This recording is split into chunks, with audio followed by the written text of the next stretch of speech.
Have you ever felt like no matter how hard you work, you just can't seem to get ahead financially? It's like you're stuck on a treadmill, running faster and faster, but never actually moving forward. You might think it's just bad luck or a bad economy. But what if I told you that for many of us, the real chains holding us back are in our own minds? Today, we're diving deep into the psychology of staying broke. And trust me, by the end of this video, you'll see your finances and yourself in a whole new light. So, what are these invisible scripts running in our heads? Let's start with the big one. Your money mindset. This is the collection of beliefs and attitudes you have about money, usually formed when you were a kid. Did you grow up hearing things like money is the root of all evil or rich people are greedy? Maybe you were told, we can't afford that, over and over again. These phrases, even if said without any harm intended, can plant seeds of negativity. They create a subconscious belief that having money is bad, or that you're just not the kind of person who can be wealthy. So, even when you get a raise or a bonus, you might quickly spend it, or make a bad investment to subconsciously return to your normal state of not having much. It's a comfort zone, even if it's an uncomfortable one. Think about it. If you believe deep down that you don't deserve wealth, you will act in ways to prove that belief true. It's a self-fulfilling prophecy. The first step to breaking this cycle is to simply become aware of it. Ask yourself, what did I learn about money growing up? What are my first thoughts when I think about $1 million? Be honest with yourself. Writing these thoughts down can be incredibly powerful. You can't change a program you don't know is running. Next up is the powerful and often paralyzing emotion of fear. Fear of failure is a huge one. Many people are so scared of making a wrong investment or starting a business that fails that they choose to do nothing at all. They keep their money in a low-interest savings account where it's safe, but it's also being eaten away by inflation. They see an opportunity but are too afraid to take the leap. But here's the thing. Doing nothing is also a choice, and it's a choice that guarantees you stay right where you are. The wealthy understand that calculated risks are necessary for growth. They see failure not as a final verdict, but as a lesson, a piece of data to help them make a better decision next time. Then there's the flip side, fear of success. This one sounds strange, right?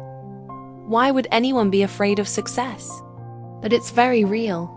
Success brings change, attention, and new responsibilities. It might mean out-earning your friends or family, which can bring up feelings of guilt or fear of alienating them. It might mean having to manage more money, more people, and more pressure.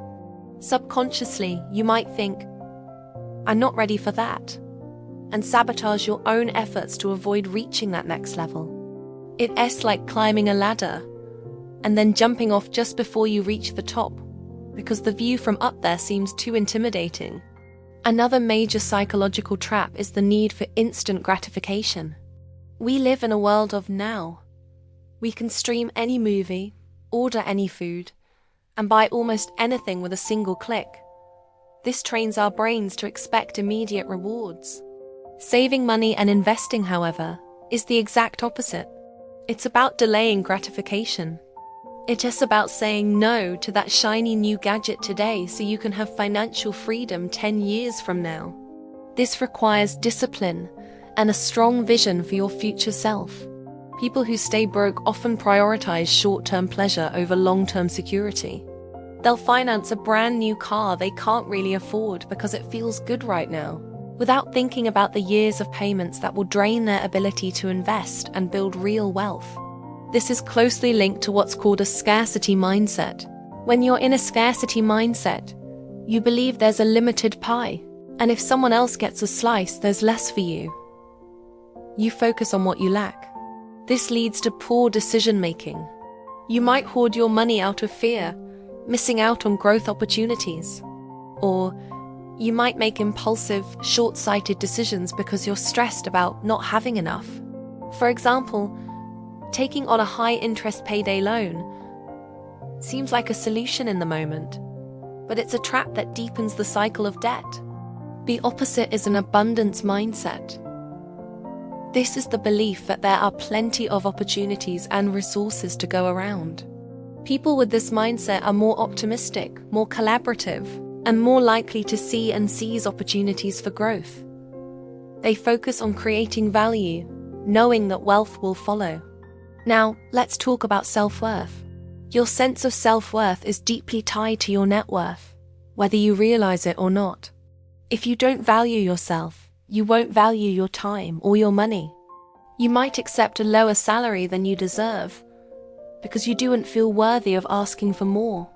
You might spend money you don't have on luxury brands to project an image of success, trying to buy self-esteem. But this is a hollow victory. True financial health starts with building genuine self-worth from the inside. When you value yourself, you'll naturally make choices that honor your future. You'll invest in your skills. You'll negotiate your salary with confidence. And you'll manage your money with respect, because you believe you deserve a secure and prosperous future. So, how do we break free from these psychological traps? The first step, as we said, is awareness.